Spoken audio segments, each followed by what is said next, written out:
It's Tuesday, November 24th, and you're watching The Great Lost Rewatch. Today we're talking about one of them.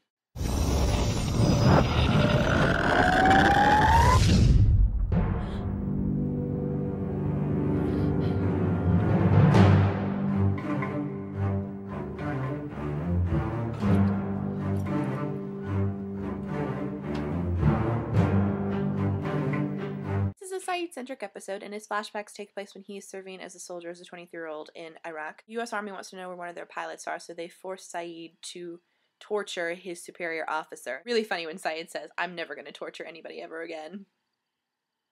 Yeah, you will. We have two lost character connections in this episode. One that we know about. Kate's dad is one of the superior officers for the U.S. Army there.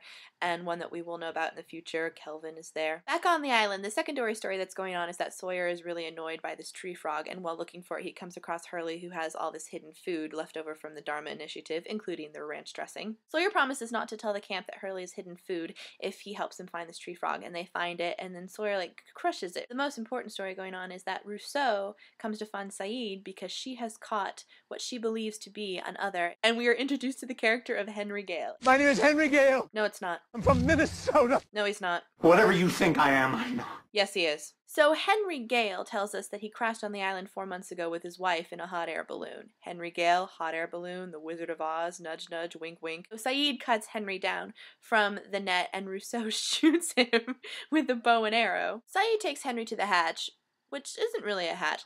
Saeed takes Henry to the Swan, and Saeed starts to interrogate him, but Jack comes and insists that he fix up his shoulder first. Saeed and Locke are trying to decide if Henry is who he says he is, and Saeed says there's only one way to know for sure. I gotta torture him.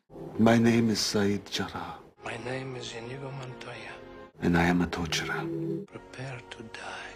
Locke and Saeed both know that Jack's not going to be okay with his methods, so Locke changes the combination to the armory. And then the three guys put Henry into the armory, and Jack and Locke leave, and Saeed quickly shuts and locks them out. Saeed begins to question Henry about his story, and Henry knows his stuff. He knows all the schematics about the balloons, and he's not really hesitating, and it seems like his story is pretty airtight. Then Saeed steps it up a notch and takes out the pair of pliers and starts to really press Henry about how many shovels did you dig for your wife's grave, and Henry says, "I don't remember," and Saeed says, "Haha, you would remember if you had to bury the woman you love." Obviously, he's thinking about Shannon here. Jack can't take it anymore, and he grabs Locke by the shirt and shoves him against the door, going, "You open this door right now," and conveniently, that's when the button alarm starts to go off. You want to see what's going to happen? Let's just see what's going to happen. Yes, let's see what's going to happen.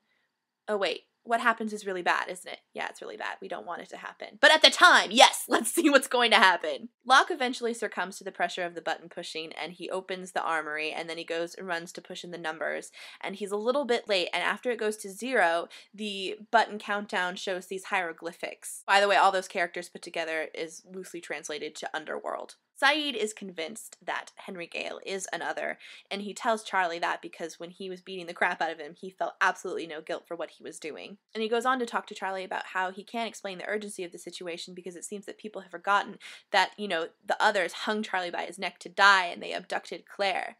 Have you forgotten, Charlie? And I felt bad because I, as an audience member, had kind of also forgotten. Now, I know a huge point of this episode was starting off the debate, is Henry Gale who he says he is, or is he really an other? For me, it was never a question. Saeed says this guy is another. He is another. For goodness sake, the title of the episode is one of them. Now I'm going to go off on what will seem a little bit like a non sequitur tangent, but bear with me here, this all makes sense with this episode.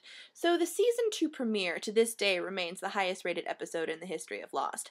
And then from then on, the ratings started to go down, and then they really spiked down. And fans who enjoyed the first season of Lost said, they just couldn't get into the second season, and it was stupid and not as interesting, and the storytelling wasn't as compelling, and they stopped watching the show. And it's when those people, I call them the non-believers, left, at that instance, that is when we are introduced to the character of Henry Gale / Benjamin Linus.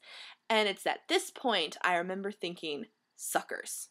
And I mean, I totally understand, and I was certainly feeling that frustration that a lot of us were feeling during season 2, but man, Henry Gale, Benjamin Linus, has brought so much to the show, and we have to give so much credit to the writers and Michael Emerson for kind of, single-handedly restoring faith. That's where we're going to leave it today, not forgetting what ruthless people the others are. Liz, you're talking about maternity leave tomorrow, so I'll see you then. We're gonna need to watch that again.